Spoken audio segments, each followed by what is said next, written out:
시간이 되었습니다. 우리 함께 사도신경으로 예배를 시작하며 나아가겠습니다. 나는 전능하신 아버지 하나님 천지의 창조주를 믿습니다. 나는 그의 유일하신 아들 우리 주 예수 그리스도를 믿습니다.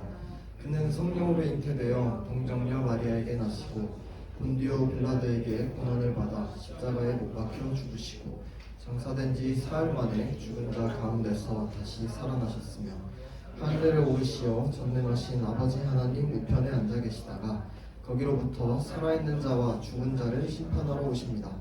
나는 성령을 믿으며 거룩한 공교회와 성도의 교제와 죄를 용서받는 것과 몸의 부활과 영생을 믿습니다. 아멘. 우리 함께 찬양하심으로 예배를 시작하겠습니다.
죄를 대신하기 위해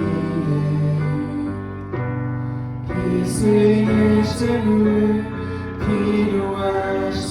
필요하시다면 내 생명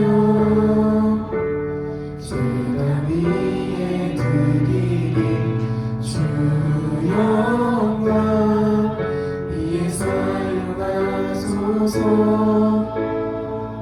생명이 또 다른 생명나고 주님 볼 수 있다면 나의 삶과 죽음도 아낌없이 드리리 줄 거야 다시 사는 주의 말씀 믿으며 하나님 일할 때여 서도시리 예수님처럼 살아가게 하소서. 길이로 지친 양을 찾아 만상의 이리저리 헤매는 한영 찾아 아파하는 예수님만을 내게 주옵소서. 십자가 세상 위한 그 희생 눈물로 그 길 가게 하소서. 생명이 떠나는 생명나고 주님 볼 수 있다면 나의 삶과 죽음도 아낌없이 드리리 줄 거야 다시 사는 주의 말씀 믿으며 하나님 일할 때여 서거지니 예수님처럼 살아가게 하소서.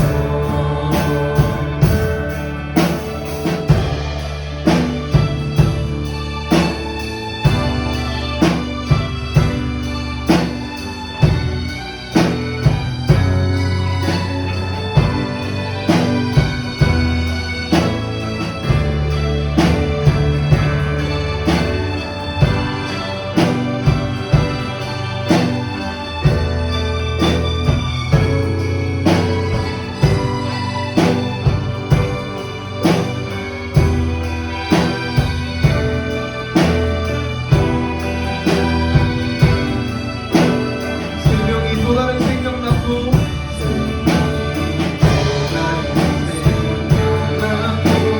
주님 볼 수 있다면 나의 삶과 죽음도 아낌없이 드리리 줄 거야 다시 사는 주의 말씀 믿으며 하나님 일할 때여 서거지니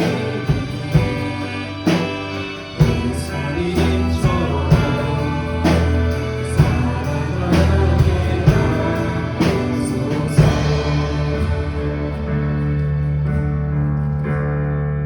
우리가 이 세상을 살아갈 때 우리에게 그 어떤 죄의 유혹과 시련이 찾아올지라도 우리는 천국이라는 명확한 목적지가 있음을 알기에 계속 나아가야 합니다.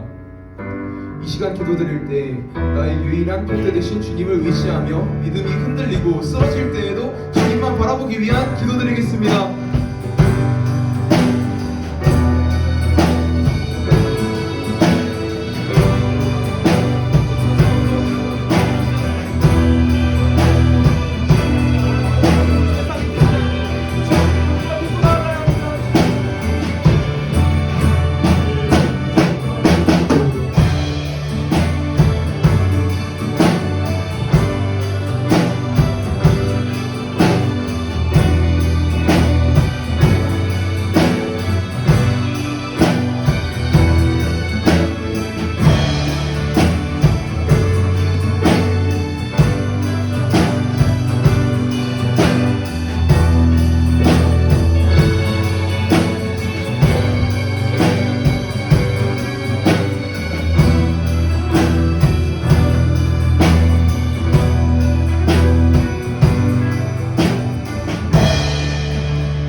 기도하겠습니다. 항상 은혜로 우리를 돌보시는 하나님 아버지, 오늘의 예배를 허락해 주심에 감사합니다. 모든 상황 속에서 주님께 감사하며 우리가 예배드리고 살아가는 모든 것이 주님의 은혜임을 생각하며 삶을 이어나가게 하시옵시고, 오늘의 말씀에 집중할 수 있게 해주시고 사탄의 공격에도 흔들리지 않는 우리 달리다움이 되게 해주세요. 말씀을 전해주시는 명효 전도사님에게 큰 능력을 내려주시옵소서. 예수님의 이름으로 기도합니다.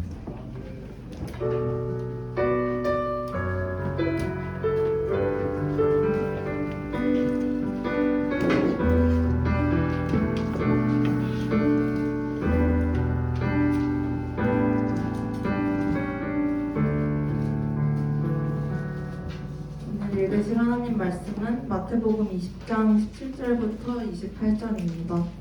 신약 32페이지입니다.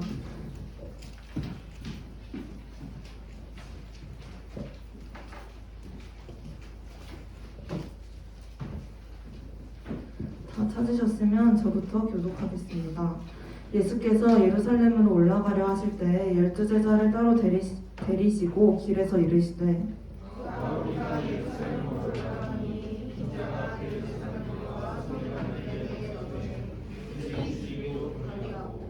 이방인들에게 넘겨주어 그를 조롱하며 책짓질하며 십자가에 못 박게 할 것이나 제3일에 살아나리라.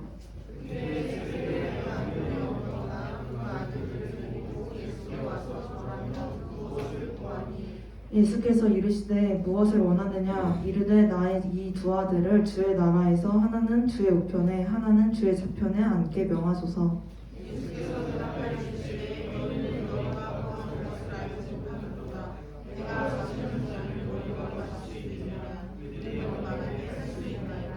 이르시되 너희가 과연 내 잔을 마시려니와 내 좌우편에 앉는 것은 내가 주는 것이 아니라 내 아버지께서 누구를 위하여 예비하셨든지 그들이 얻을 것이니라.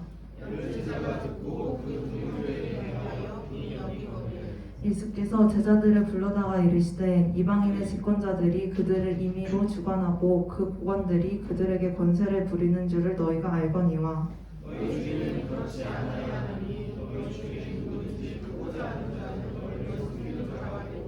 너희 중에 누구든지 으뜸이 되고자 하는 자는 너희의 종이 되어야 하리라. 인자가 온 것은 섬김을 받으려 함이 아니라 도리어 섬기려 하고 자기 목숨을 많은 사람의 대속물로 주려 함이니라. 아멘. 다음으로 찬양대 찬양이 있겠습니다.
김경호 전도사님 나오셔서 하나님 나라의 역설이란 제목으로 말씀 전해주시겠습니다.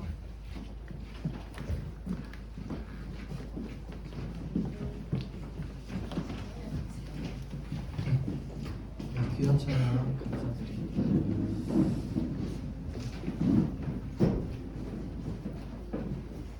여러분 어때 한 주간 또 잘 지내셨나요?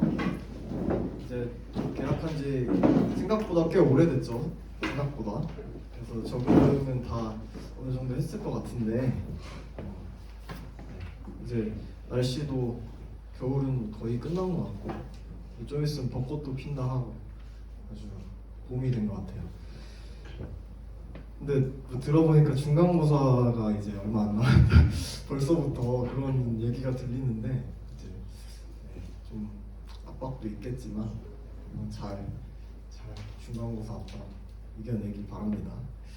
오늘은 하나님 나라의 역설이라는 제목으로 우리가 함께 말씀을 들을 건데요. 우리 벌써 수련회 한 지도 한 달이 지났어요. 거의 한 달이 벌써. 시간이 정말 빠르죠. 그렇죠?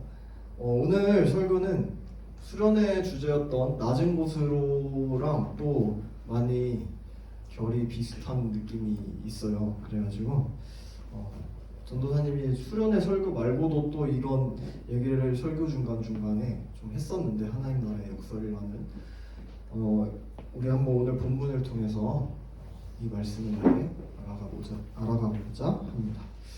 오늘 본문 17에서 19절을 우리 한번 보길 원하는데요. 오늘 본문 17에서 19절은 예수님께서 고난당하고 죽으실 것을 세 번째로 제자들에게 얘기하고 있는 장면이 나타납니다. 우리 함께 본문 17에서 19절 읽어보겠습니다. 시작. 예수께서 예루살렘으로 올라가려 하실 때에 12제자를 따로 데리시고 길에서 이르시되 보라 우리가 예루살렘으로 올라가노니 인자가 대제사장들과 서기관들에게 넘겨지매 그들이 죽이기로 결의하고 유언자들에게 넘겨주어 그를 조롱하며 채찍질하며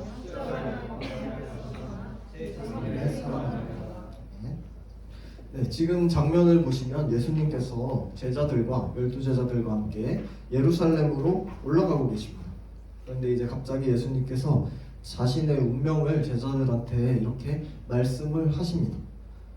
예루살렘으로 가고 있는데 예루살렘에 가면 대제사장들과 서기관에 의해서 사형을 집행받고 그리고 이방인들한테 넘겨져서 십자가에 달려 죽으실 거라고 제자들한테 얘기하고 있는 겁니다. 제자들은 분명히 예수님을 따르면서 이제 정치적으로 이제 민족을 구원해줄 메시아를 기다리고 있었어요. 그래서 모든 것을 내려놓고 이제 삶을 다 바쳐서 예수님을 따라오고 있었는데 자꾸 엉뚱하게 예수님이 자기가 죽을 거다 그리고 고난당할 거다 이렇게 말씀을 하고 계세요. 세 번째나 벌써. 그러니까 제자들의 입장에서는 약간 이제 좀 이해가 납득이 되지 않았을 거예요. 그리고 하다못해 멋있게 순교하는 장면을 얘기하면은 참 그래도 그나마 조금 납득이 될 텐데 지금 말씀하시는 얘기는 자기 백성한테 거절당하고 이방인들한테 조롱당하고 수치당할 거라는 아주 비참한 그런 운명을 자꾸 제자들한테 말씀하고 계십니다. 그러니까 당시 제자들에게는 예수님께서 지금 하시는 이 말이 아주 추하고 더러운 그런 죽음, 그러니까 그런 최후를 말하고 계신다 이렇게 느껴질 수 있을 것 같아요. 그래서 전혀 메시아다운 그런 영광스러운 죽음이 아니라 십자가라는 아주 부정한 좀 정말 최악의 흉측한 형벌을 받을 것을 그러므로 죽을 것을 지금 예고하고 있으니 아마 제자들 입장에서는 그 효과가 이제 안 그래도 마음이 좀 언짢은데 더더욱 배가 되어서 좀 불편했을 겁니다. 그런데 예수님께서 이 죽음으로 끝나는 게 아니라 또 이제 3일 만에 부활하신다고 말씀하고 계시는데 이게 아마 제자들 입장에서는 더더욱 좀 이해가 안 됐을 것 같습니다. 제자들 생각으로, 그러니까 당시 예수님을 따르던 예수님의 제자들 입장에서는 로마 제국으로부터 억압받는 이 유대 민족들을, 자기네 민족들을 구원해주고 이방인들을 멸해주고 다 죽여줘야 마땅한데 그걸 기대하면서 여지껏 지금 계속 따라온 건데, 이제 덤덤하게 예수님이 자신의 최후가 굴욕적인 죽음이다라고 말씀을 하고 계시니까 제자들이 참 어떻게 받아들여야 될지, 어떻게 받아들일지 참 난감했을 것 같아요. 그러니까 예수님께서 죽으시고 3일 만에 부활한다고 하신 이야기까지도 좀 이해가 아예 되지 않았을지 않을까 하는 생각이 들기도 합니다. 그런데 오늘 이 예수님께서 말씀하신 본문은 우리가 오늘 제목으로 얘기했듯이 하나님 나라의 역설, 예수님께서 보여주신 역설입니다. 역설이 영어로 파라독스라고 하죠. 패러독스라고 하는데, 이 단어 뜻은 누가 봐도 당연한 것에, 누가 봐도 이게 당연하다, 이게 이치다라는 것에 전혀 반대되는 말을 함으로, 완전히 반대되는, 상반되는 말을 함으로 그 의미를 전달하는 것입니다. 메시아는 누가 봐도 반짝이는 옷을 입고 백마 타고 승리하면서 이제 멋있게 그 백성을 구해줘야 하는 것이 메시아의 당연한 이미지입니다. 그런데 예수님께서는 정확히 그 반대되는 운명을 걸어가셨습니다. 높아져야 되는데 낮아지셨고, 이겨야 하는데 져주셨고, 찬송과 환호를 받아야 마땅한데 이제 비난과 조롱을 받으셨고, 살아야 마땅한데 죽으러 오셨어요. 여기서 예수님의 역설을 우리가 볼 수가 있습니다. 그리고 이 이어지는 역설은 뒤에 나오는 본문과 연결되면서 다시 한번 구체화될 것입니다. 우리 본문 20절에서 21절을 함께 읽어보겠습니다. 본문 20절에서 21절 한 목소리로 읽어보겠습니다. 시작. 그때 세베대의 아들의 어머니가 그 아들들을 데리고 예수께 와서 전하며 무엇을 원하니, 예수께서 이르시되 무엇을 원하느냐. 이르되 나의 이 두 아들은 주의 나라에서 하나는 주의 우편에 하나는 주의 좌편에 함께 명하소서.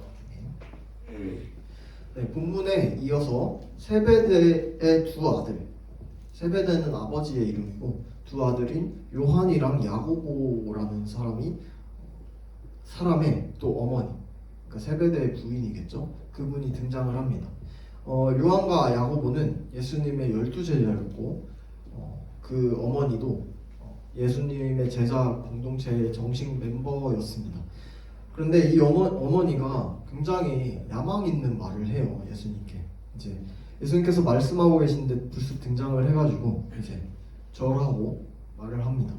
이 두 아들을 하나님의 나라에서 예수님의 양쪽에 앉혀달라는 거예요. 좌편 우편에 한 자리씩 달라, 이거죠. 근데 지금 상황이 좀 많이 엉뚱합니다.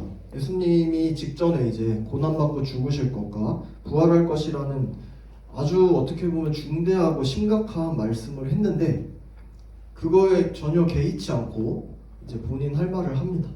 여기서 이 제자들이 예수님의 말씀을 전혀 제대로 이해하고 있지 못하다고 지금 볼 수가 있습니다. 듣고 싶은 말만 듣는 거죠. 그래서 예수님께서 임박한 죽음을 말씀하고 계신데 이제 곧 있으면 진짜 죽으실 건데, 그거는 제자들에게 별로 알 바가 아니었던 것 같습니다. 제자들은 그저 예수님께서 결국에 어떻게든 유대인의 왕이 될 거고, 본인들은 예수님과 함께 한 자리씩 해서 그 나라를 다스릴 거다, 이런 꿈을 가지고 있었습니다. 야망을 가지고 있었죠. 그러니까 예수님께서 메시아와 구원에 관련된 이야기, 지금 십자가에 죽으시고 이런 것들이 메시아와 구원에 관련된 이야기라고 들렸기 때문에 그 얘기를 하시자마자 이제 그게 어떠한지는 상관없이 한 자리씩 달라고 지금 요구하고 있는 겁니다. 물론 사람이라면 이런 요구가 당연할지도 모르겠어요. 그런데 예수님과 수년을 함께한 제자임에도 불구하고 여전히 야망과 욕심으로 예수님께 나아간 것을 우리가 볼 수 있습니다. 예수님께서 그런 모습을 보시면서 지금 말씀하십니다. 어머니가 아니라 이제 요한과 야고보에게 이렇게 질문을 해요. 함께 본문 22에서 23절 말씀을 읽어보겠습니다. 본문 22에서 23절 말씀입니다. 시작. 예수께서 대답하여 이르시되 너희는 너희가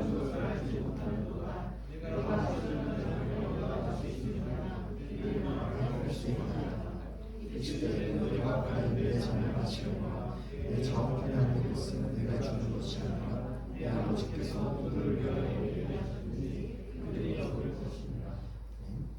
예수님께서는 지금 이 둘에게 요한과 야고보에게 지금 예수님께서 이제 가시려는 곧 있으면 가시려는 십자가의 길 그리고 고난의 길에 동참할 수 있겠느냐라는 의미로 너희가 이 잔을 마실 수 있느냐라고 물어보십니다.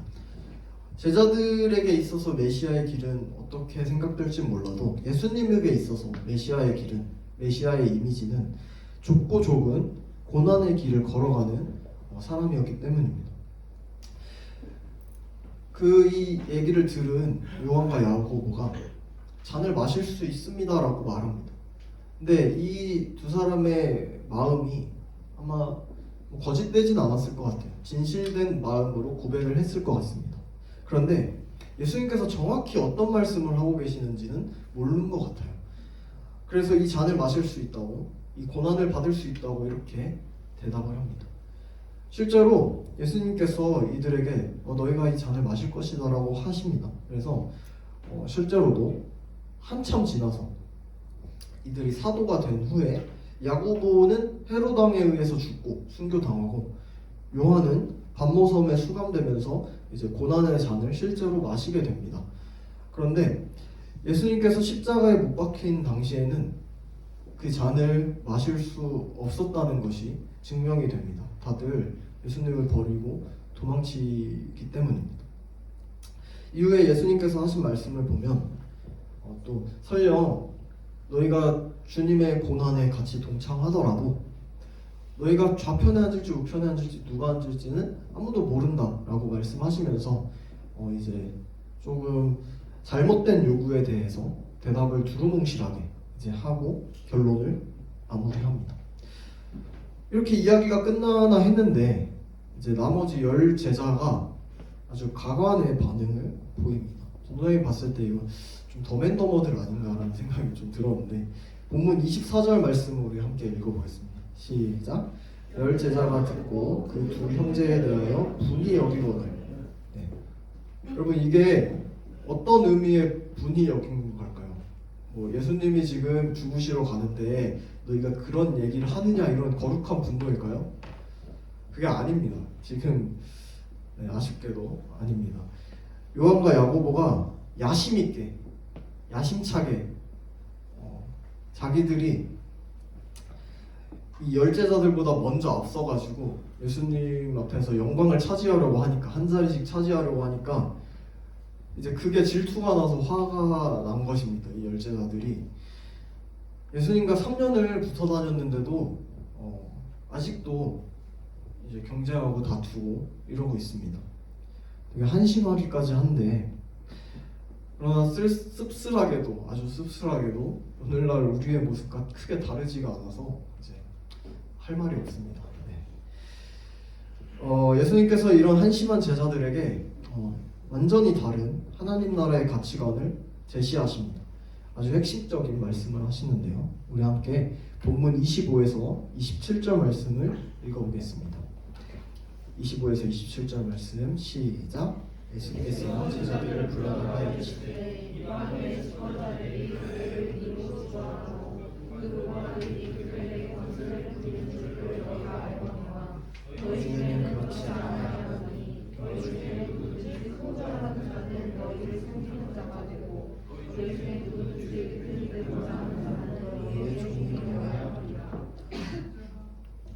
네, 여기까지 하겠습니다. 지금 세상의 권력자들 그리고 통치자들과 예수님의 제자는 생각하는 것이 가치관이 근본적으로 달라야 한다고 지금 예수님께서 직설적으로 말씀하고 계십니다.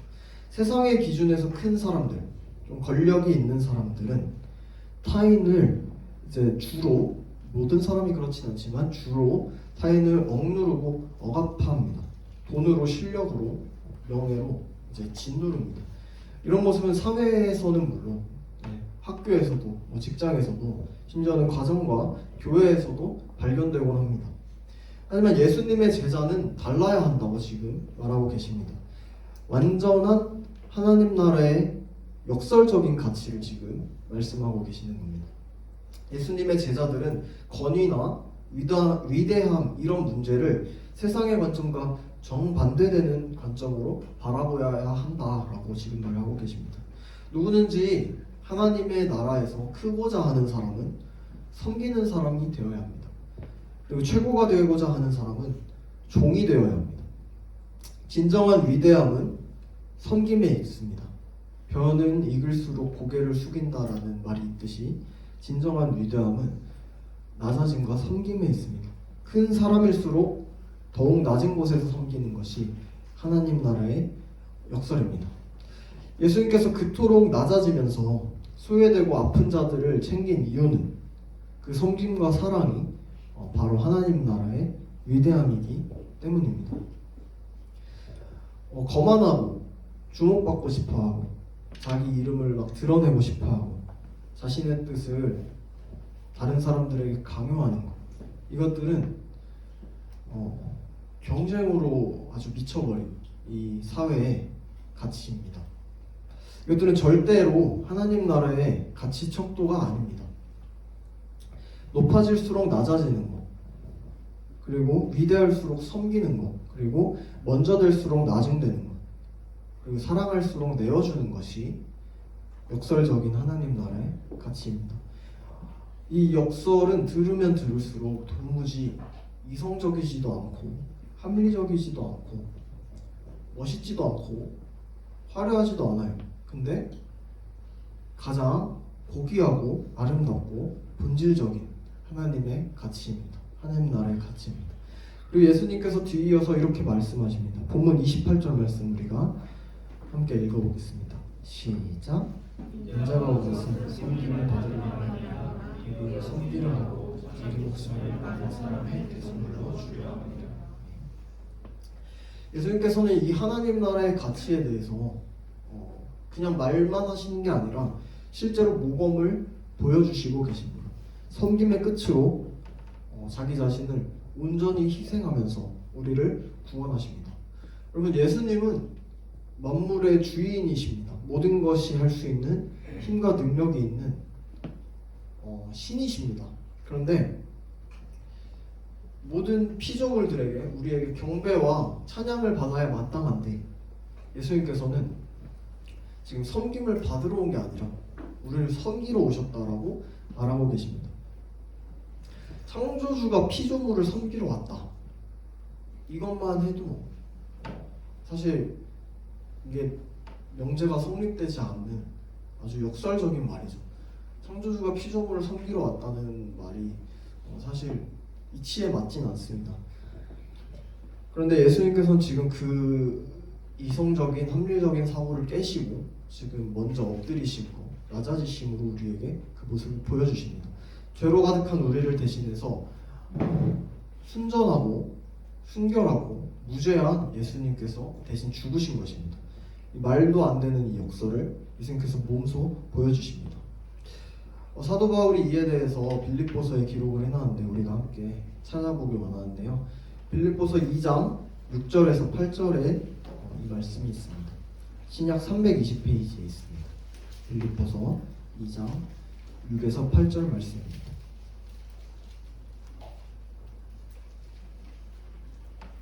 신약 320페이지입니다.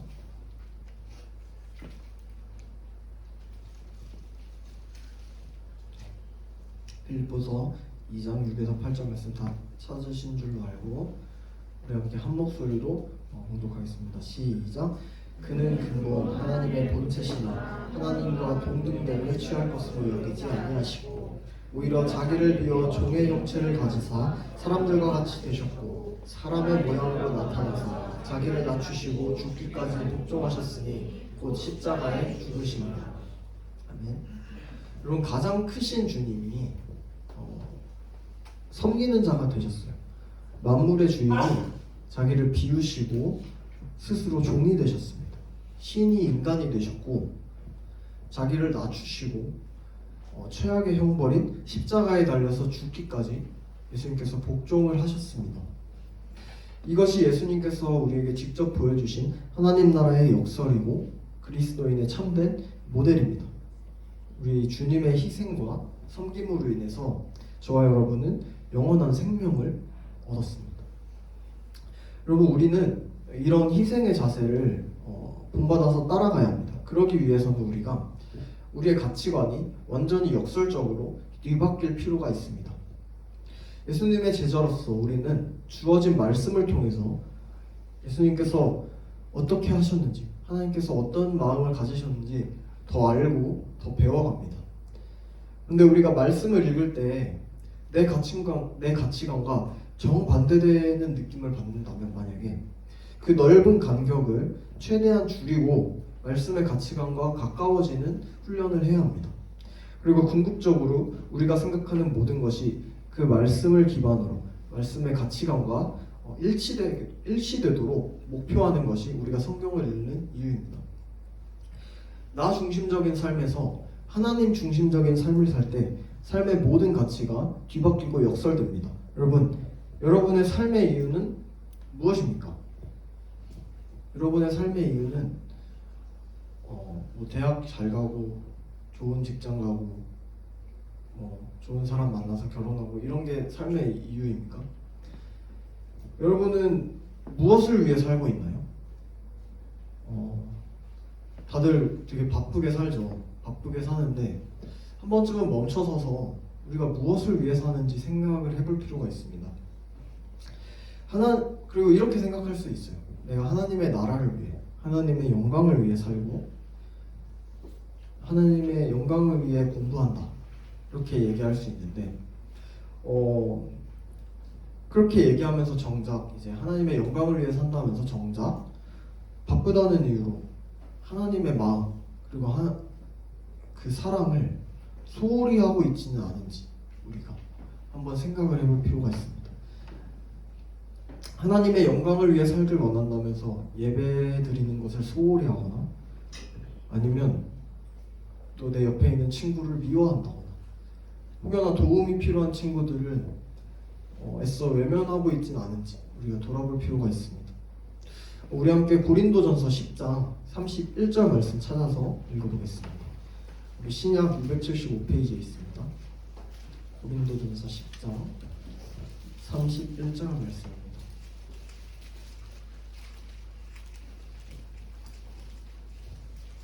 고린도전서 10장 31절 말씀, 신약 275페이지입니다. 고린도전서 10장 31절 말씀. 네, 우리 다 찾으신 줄로 알고 함께 한 목소리로 읽어보겠습니다. 시작. 그런즉 너희가 먹든지 마시든지 무엇을 하든지 다 하나님의 영광을 위하여 하라. 우리의 삶은 언제나 하나님의 뜻대로, 예수 그리스도가 보여주신 그 모습대로 섬김의 연속이 되어야 합니다. 이 말씀처럼 공부하는 것도, 밥을 먹는 것도, 학교에 가는 것도 모든 것이 하나님의 영광을 위한 것이 되어야 합니다. 만약 정말로 여러분이 모든 삶이 하나님의 영광을 위해서 살게 된다면 모든 행동 하나하나가 한 곳을 바라보는 거예요. 바쁜 일을 하다가도 멈춰서서 이웃을 돌봐줄 수가 있는 겁니다. 어차피 하나님의 인생, 하나님의 영광을 위해서 사는 인생이잖아요. 일을 내가 열심히 하나, 이웃을 도우나, 결과적으로 결국 그 안에서 모든 것의 목표가 동일하고 모든 것의 목적이 하나이기 때문에 내가 더 바쁘다, 내가 더 중요하다라는 것이 이 사소해 보이는 것보다 더 크거나 뭔가 더 무가치한 것이 아니라는 것입니다. 예수님께서는 어딜 가시든지 하나님의 영광을 위해 사셨습니다. 바쁘게 어딘가를 예수님께서 항상 가세요. 어딘가를 항상 가시는데 그 어딘가를 가시는 것도, 그리고 누군가를 항상 고쳐주시는 것도, 먹고 마시고 제자들과 교제하는 것도, 심지어 휴식하는 것까지도 다 하나님의 영광을 위해서 예수님께서 하셨습니다. 그렇기 때문에 예수님께서 하신 바쁜 일들 가운데 어떤 것도 잠시 내려놓을 수가 있었습니다. 나를 위해 사는 것이 아니라 하나님을 위해 사는 삶이기 때문에 이제 섬김을 받지 않고 섬기는 삶을 계속해서 살아갈 수가 있었습니다. 사랑으로 살아가셨기 때문에 자기 생명을 계속해서 내어주실 수 있었습니다. 만약 우리가 하나님의 영광을 위해서 무슨 일을 한다고 하면서 또 공부를 한다고 하면서 그 마음과 결과에 대한 욕심 같은 것들이 내려놔지지 않는다면 그것은 하나님의 영광이 아니라 자기 영광을 위한 삶을 사는 걸 것입니다. 전도사님도 만약에 하나님의 영광을 위해서 이 사역을 한다고 하지만 만약에 성공적인 사역에 대한 욕심이나 또 편한 상태에 안주하는 것을 이제 여전히 포기하지 못한다면 전도사님도 전도사님 영광을 위해 사는 거겠죠. 이것은 삶의 주권을 하나님께 온전히 드리냐 드리지 못하느냐의 문제입니다. 이런 삶을 살게 되면 당연히 우리가 앞에 얘기했던 것처럼 당연히 타인을 섬기기보다 섬김을 받는 것을 원하게 됩니다. 이런 가치관을 살게 되면 내어놓기보다 채우기를 원하는 삶을 살게 됩니다. 사실 누구든지 섬김을 받고 살고 싶은 것은 당연한 마음입니다.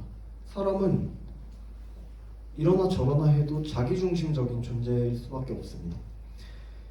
하지만 하나님 중심적인 삶을 살아간다면 내 삶을 예수님을 주인으로 모시는 삶을 살아간다면 우리 삶 가운데 하나님 나라의 역설이 시작될 것입니다. 섬기는 것이 기쁨이 되고 베푸는 것이, 헌신하는 것이 우리 삶의 짐이 아니라 기쁨이 되게 됩니다. 우리가 섬기는 이유, 이 하나님 나라의 가치, 역설적인 가치, 우리가 섬기고 내어놓는 이유는 결국에는 사랑입니다. 사랑이고 성령님께서 그 사랑을 우리에게 부어주십니다. 그 사랑의 마음을 우리에게 주십니다. 예수님께서는 자기에게 도움을 구하는 자들을 외면하지 않으시고 그들에게 긍휼을 베푸셨습니다. 또 죽어가는 우리들을 외면하지 않으시고 살리셨습니다. 어떤 일을 하다가도 중간에 멈춰서서 그들을 고치시고 또 위로하셨습니다. 우리의 주인이신 예수님께서 우리를 위해서 자기 목숨을 대속물로 주셨기 때문에 우리의 섬김도 그 희생을 따라가야 합니다. 하나님 나라의 역설을 이루면서 나 중심적인 삶에서 하나님 중심적인 삶을 살아가야 합니다. 우리 말씀을 마무리하겠는데요. 예수님께서는 말씀의 순종함으로 친히 낮아지셨습니다. 계속해서 낮은 곳으로 나아가셨습니다. 종의 모습으로 연약한 모습으로 이제 우리들을 섬기셨습니다.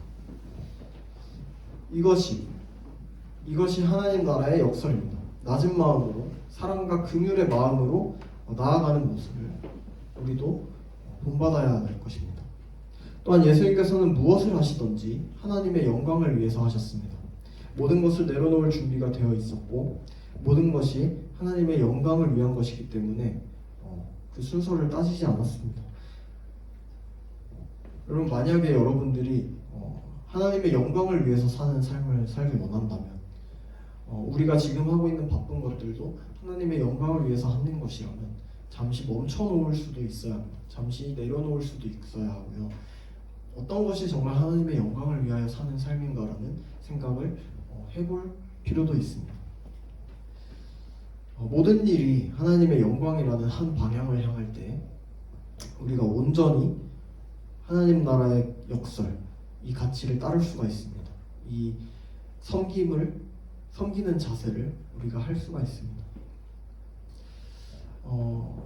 바라기는 이번 한 주도 우리가 하나님 나라의 역설을 깊이 묵상하면서 어떤 것이 정말로 높아지는 삶인지, 어떤 것이 정말로 먼저 되는 삶인지, 어떤 것이 정말로 주님의 영광을 위하여 사는 삶인지 우리가 깊이 묵상하면서 하나님 중심적인 삶을 살기로 작정하는 우리 달리다고 학생부 여러분 되시기를 주님의 이름으로 간절히 축복합니다.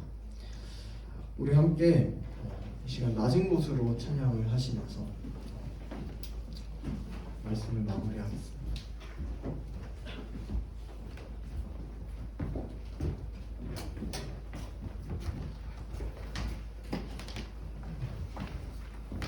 수련회 때 했던 찬양인데요. 반주해 주시고요. 수련회 때 했던 찬양인데 가사를 묵상하면서 왜 우리의 섬김이 정말 낮은 곳으로 가야 된다 이렇게 하셨을까? 하나님께서 우리에게 보여주신 것, 예수님께서 우리에게 보여주신 그 가치가 무엇인가? 그리고 우리는 어떤 가치로 지금 세상을 살아가고 있는지, 무엇을 보며 세상을 살아가고 있는지 한번 묵상하면서 가사를 생각하시며 찬양하시기를 원합니다. 우리의 섬김이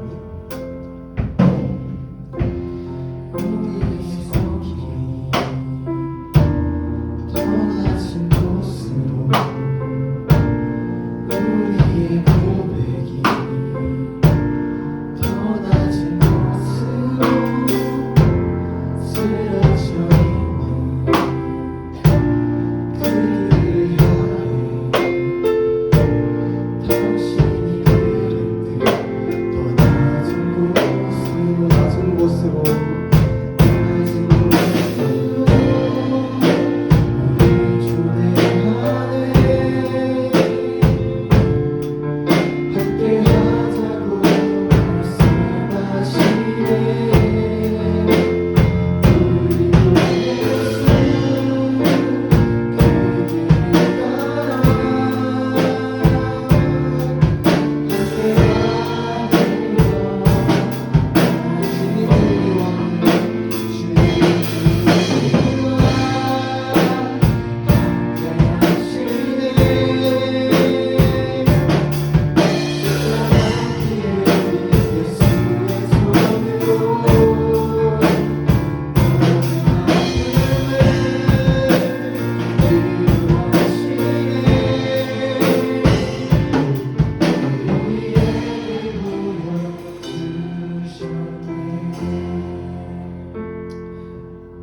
이 시간 두 가지 기도 제목 가지고 결단하며 기도하길 원합니다. 첫 번째로는 예수님께서 보이신 그 섬김의 자세, 우리가 낮아짐의 그 모습을 배우고 행하길 원합니다.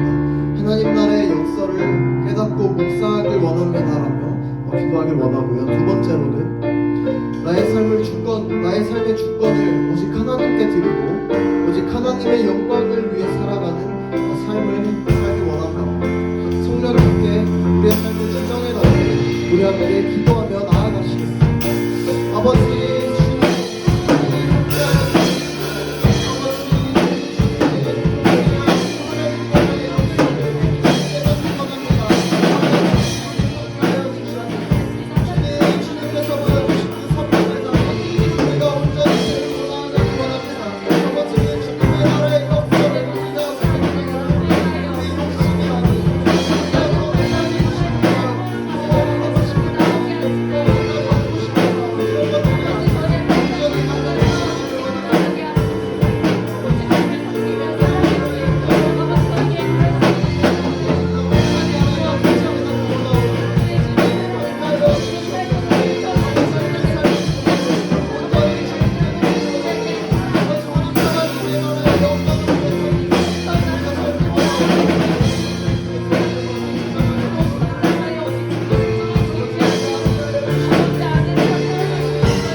사랑의 주님, 우리를 살리기 위해 한없이 낮아지시고 죽기까지 희생하신 그 사랑에 감사드립니다.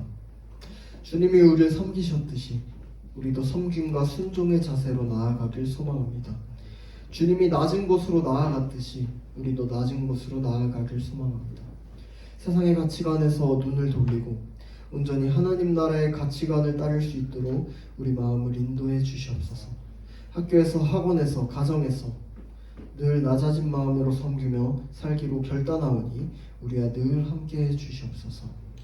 사랑합니다. 우리 주 예수 그리스도의 이름으로 기도드렸습니다. 아멘. 우리 하나님께 영광의 박수를 올려드리겠습니다.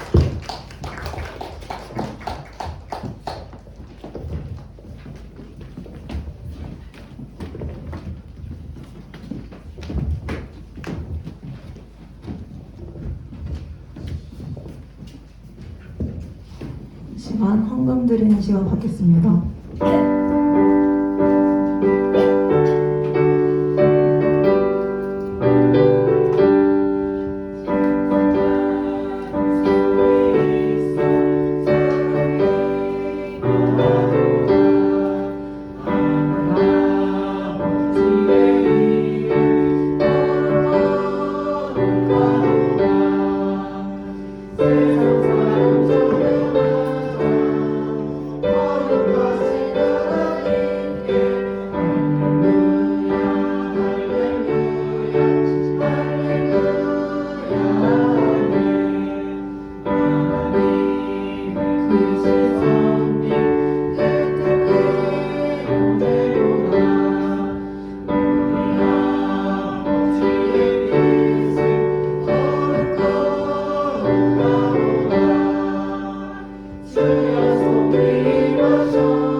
감사합니다. 저희를 사랑하여 주시어서 주님의 전에 함께 모여 예배하게 하심을 감사합니다. 크고자 하면 낮아져야 하고 섬김을 받고자 하면 섬기는 자세여야 하는 역설적인 하나님 나라의 가치를 깨달아 알 수 있는 지혜를 주시고 행할 수 있는 마음도 허락하여 주시옵소서. 말씀의 가치관과 가까워질 수 있는 저희가 되도록 붙들어 주시고 무엇을 하든 하나님 영광을 위하여 하는 저희가 되길 원합니다. 힘 주시고 지혜 내려 주시옵소서. 빈손으로 오지 않고 예물 드리는 손길들 기억하여 주시고 사용되어지는 곳곳마다 주님의 영광만이 드러날 수 있도록 하여 주시옵소서. 감사드리고 예수님의 이름으로 기도드렸습니다.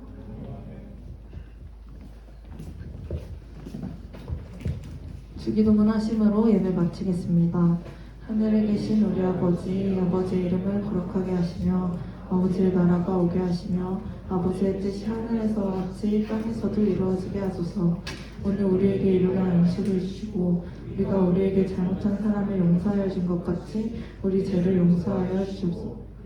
시험에 빠지지 않게 하소서. 여기서 구하소서. 나라와 국민과 영광이 영원히 아버지. 아멘.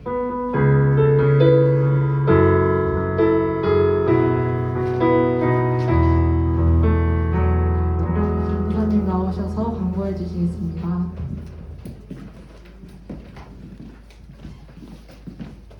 네, 이 첫 번째 광고는 학습 세례 입교 광고입니다. 혹시 반 선생님들 통해서 다 그 대상자에게 전달이 되었을까요? 어떻게? 네, 다들 전달이 되었죠. 학습 세례 입교 교육이 우리 3월 25일 다음 주 토요일 오후 5시에 유초등부실에서 본관 유초등부실에서 있습니다. 이번 주 토요일이에요? 네, 이번 주 토요일. 이번 주 오는 토요일입니다. 오는 토요일이고 3월 25일 오후 5시에 교육이 있고요. 학습 세례 입교 대상자는 우리 3월 26일 오후 3시에 세례 축제에 참여를 해야 합니다. 여러분들 학원이 있다 바쁘다 이렇게 하실 수도 있는데 이 학습 세례 입교는 우리가 교회를 다닌다면 기독교인이라면 아주 중요한 것이기 때문에 꼭 미루지 마시고 바로바로 대상일 때 하시기 바랍니다. 자꾸 미루면 청년부 돼서도 못할 수도 있어요. 그렇기 때문에 꼭 시간 내셔서 토요일 5시 오후 그리고 주일 오후 3시입니다. 꼭 하시길 바라고요. 네. 혹시 자기 대상자인지 모르겠으면 한 번 더 선생님께 문의를 해주시기 바랍니다. 네, 두 번째로 우리 돌아오는 다음 주일 3월 26일 오후 3시에 지난번에 얘기했듯이 우리 미랄 청년회에서 오후 6시 네, 죄송합니다. 네, 오후 6시에 이제 여기 교육관에서 5시 반에 오면 간식 먹을 네네. 5시 반에 오면 맛있는 간식을 준다고 하니까 네, 여러분들 꼭 이거 참여해 주시고 네. 송리스트를 보니까 어제 또 찬양팀 연습하는 걸 보니까 장난이 아닙니다. 여러분 거의 수련회 이상급이라서 네, 여러분 네, 기대하시면서 우리 꼭 같이 참여했으면 좋겠습니다. 청년부가 초청을 하는 거니까 우리가 또 그 초청에 응해줘야 되지 않겠습니까? 네. 안 오시면 후회합니다. 네, 그렇다고 합니다. 네, 그리고 다음 광고로는 우리가 지금 그 전도사님이 연초에 그 사역 계획 중에 이제 학교 기도 모임과 스쿨 처치를 이제 진행하겠다고 얘기를 했는데 우리 그 첫 번째 학교 기도 모임 대상자가 이제 군포고등학교입니다. 네, 우리 군포고등학교에서 우리 회장 주호와 우리 부회장 재윤이가 이제 대표로 이제 조금씩 이제 시도를 하고 있어요. 그래서 바로 시작되진 않을 거지만 여러분들이 생각날 때마다 함께 기도해 주시고 학교에서 또 학교 기도 모임, 학교를 위해서 기도하는 모임이 생길 수 있도록 우리 함께 기도하는 마음으로 준비해 주셨으면 좋겠습니다. 그리고 마지막 광고로 우리 그 교육관 내에서 쓰레기 관련한 좀 광고를 드리겠습니다. 이제 바닥에 막 쓰레기가 굴러다니거나 뒤에 막 쓰레기가 있으면 여러분들이 교육관은 우리가 사용하는 공간이기 때문에 꼭 먼저 그냥 주워서 이제 버려주시고 또 특별히 음료가 안에 있는 경우가 있어요. 음료가 안에 있는 경우에 그냥 쓰레기에 버리면 쓰레기를 정리하시는 장로님께서 너무 힘드십니다. 그렇기 때문에 꼭 안에 있는 음료를 개수대나 이런 데 버리고 그 다음에 헹궈가지고 이제 분리수거를 해주시면 아주 감사하겠습니다. 여러분 우리 그리스도인이니까 학교에서는 못해도 교회에서라도 일단은 해야 되지 않겠습니까? 그렇죠? 학교에서도 해야 되지만 교회에서 먼저 일단은 그 본을 보입시다. 네, 이상이고요. 우리 다음으로 우리 공추첨 시간이 있겠습니다.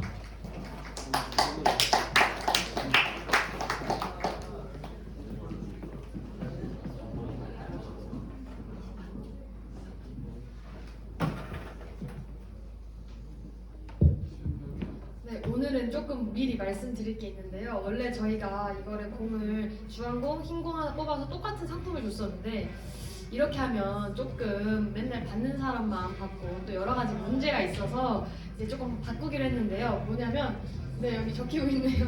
45분 전까지 오면은 이렇게 4,000원어치 선물을 줄 거고 45분부터 이제 그 이후에 9시까지 오시는 분들에게는 2,000원 정도 상당의 선물을 드릴 거예요. 그래서 45분까지는 다들 미리미리 와서 예배를 준비하면 좋겠는데 다들 하실 거죠? 네! 네, 그렇게 해서 오늘부터 그렇게 해서 뽑도록 할게요. 자, 오늘은 무슨 공을 뽑아볼까요? 주황공? 흰공? 주황공이요. 너무 목소리가 작은데? 주황공이요. 주황공 먼저 뽑아볼게요. 과연? 7번 임준범. 준범이 이제 흰공 뽑아볼게요.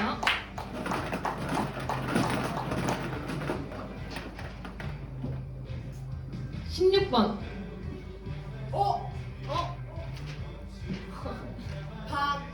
박윤지? 박윤지? 박윤찬.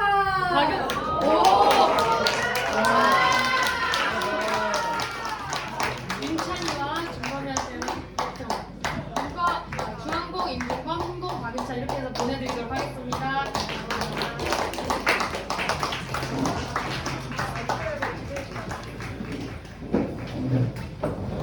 우리 국가 시간으로 모이겠습니다. 수고하셨습니다.